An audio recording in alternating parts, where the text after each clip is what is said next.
Hello guys, আসসালামু আলাইকুম। আশা করি তোমরা ভালো আছো, আমি ভালো আছি। তোমার মাঝে একটা নতুন ভিডিও নিয়ে আসলাম। ভিডিওটা হলো, আগে ভিডিও তোমরা দেখো না, বুঝছো না? হ্যাঁ, এটা দেখো আগে। আয় হায়, রিক্সায় গাড়িরে মাইরা দিয়া কি করছে দেখেন। আহা, গাড়িটারে পুরো বইলা লাইছে। আহারে,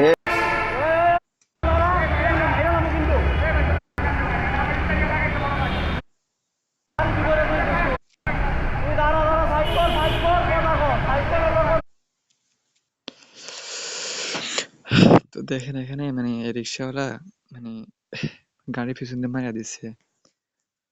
তো মাইরা আবার চলে আসতেছে তোর বড় ভাই, মানে বাইকের যেটা মানে এখানে বাধা দিতেছে, কিন্তু সে দাঁড়াইতেছে না, তার পিছু নিছে। তো সে বলতেছে আমি গরিব মানুষ ভাই, আমি গরিব মানুষ। হ্যাঁ, ও বলতেছে কথা। এখন দেখে মানে কমেন্ট গুলা দেখেন, আমরা পাবলিকটা কি বলি দেখেন। শালাদের ডায়লগ এটা, আমি গরিব মানুষ, সেটাই তাদের ডায়লগ। আর তাদের কিছু হলে তারা একটা কম ছাড় দেয় না। এটা একদম ঠিক বলছো। তারা এক টাকা ছাড় দেয় না। আর এরকম আমার সাথে অনেক হয়েছে, যে 5 টাকা 10 টাকা মানে অনেক ঝগড়া হয়েছে, এরকম আমার সাথে অনেকবার হয়েছে। এখানে লিখছে সব দোষ দেশের আইনের ব্যবস্থার। এটা রবিন হাসান লিখছে। অটো রিকশা মেন রোডে বন্ধের কোনো পদক্ষেপ এখনো কোনো নিচ্ছে না সরকার। ওদের জন্য প্রতিটি দুর্ঘটনা ঘটেছে। হ্যাঁ, এটা অবশ্য ঠিক বলছে ভাইয়া। এটা অবশ্য আইনি পদক্ষেপ নেওয়া উচিত। এটা তো এখানে আমি একটা কমেন্ট দেখছিলাম। এই কমেন্টটা মানে তোমাদের দেখানোর জন্য আমি আসছি না, আমি আসতাম না। তো এখানে এই যে কমেন্টটা, এটা এনএস নিশান ভাইয়া বলছে, এই দেশে বড় একটা ভূমিকম্প হওয়াটা খুব বেশি দরকার, তাহলে গাড়ি মানুষ দুটোই কমতো। তো এখানে মানে সে বলতেছে কি, এই দেশে বাংলাদেশে একটা মানে ভূমিকম্প হওয়া দরকার, তাহলে কি গাড়িও কমতো মানুষও কমতো। হুম কে রে ভাই, এটা হলে কি তুমি থাকবা? তুমি তো মনে হয় মাটির নিচে যাবা গা।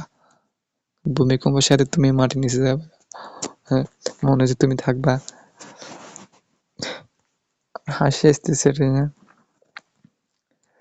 হম তো এখানে মনসুর আহমেদ লিখছে, সব তো সরকার, বলতে চাই না, থাক। এখানে মাহমুদ আরিফুল ইসলাম বলছে, গরিব মানুষ ছাইড়া দেন স্মার্ট কার্ড। বা এটা কি সত্যি আসলে আছে নাকি মানে এআই নাকি, মানে এটা বলেন তো আমার, এটা কি সত্যি এরকম কোনো স্মার্ট কার্ড আছে কিনা আজও বাংলাদেশে? এখানে সবাই মানে কমেন্টে লিখছে, মানে সবাই এক নাম, আমি গরিব মানুষ ভাই, আমি গরিব মানুষ ভাই। মানে এই কথাটা আমার উপর ভাইরাল হয়ে গেছে মনে হয়। ভাইরাল হলে আমার বলবা জিনিসটা, আমি গরিব মানুষ ভাই। আমরা বাঙালিরা কিরকম আমি বলি, ধরো একটা সেন্টেন্স পাইছে, একটা বাক্য পাইছে, হ্যাঁ, এটা মানে পুরো ভাইরাল, কি একটা অবস্থা ফেসবুকে। তো এখানে মোহাম্মদ সোলাইমান হোসেন বলছে, আপনি মিয়া আগে থামাইলে আর যাইতে পারতো না।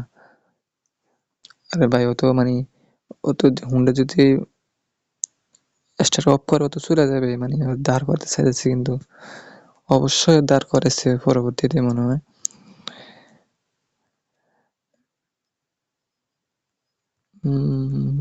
ঘরের পিছনে ডিজাইন আছে।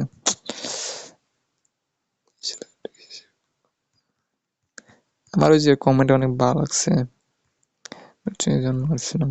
ইনসাফের দেশ আর করা গেল না, এই ছাদ দিতে দিতে দেশ থেকে ইনসাফ উঠে যাইতেছে। নাইমুল শুভ ভাই একটা কমেন্ট করছে, ইনসাফের দেশ আর করা গেল না, এই ছাড় দিতে দিতে দেশ থেকে ইনসাফ উঠে গেছে। এটা এটা একটা ভালো কথা বলছে। যারা বুঝবে তো বুঝবে, যারা না বুঝবে কি করে গালিটা তো। গরিব মানুষ ছাইড়া দেন। এটা ভাইরাল ধরো, এটা তোমরা দেখো, এটা ভাইরাল।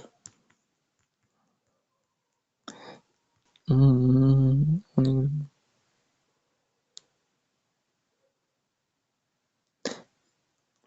এটা তোমার 2 সপ্তাহ বলছে। আনোয়ার বলছে উনি গরিব মানুষ, ওনার কোনো দোষ নাই।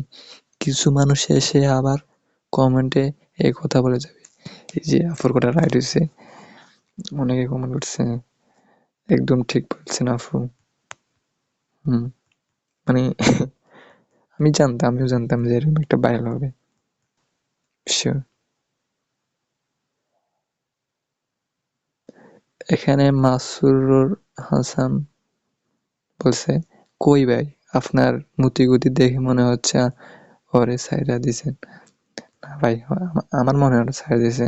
আর ওইখানে যদি আমি থাকতাম, আর আমি দাঁড় করাতাম।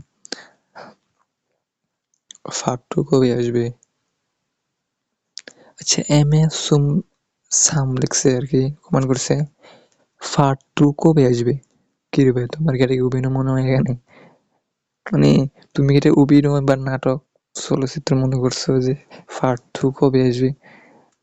তোমার কমেন্ট আমি বুঝলাম না, একটু বুঝাই দিও। গরিব মানুষ তো লাগে গেছে। এটা ভাইরাল, ধরেন এটা ভাইরাল। আপনি থাক, গরিব মানুষ।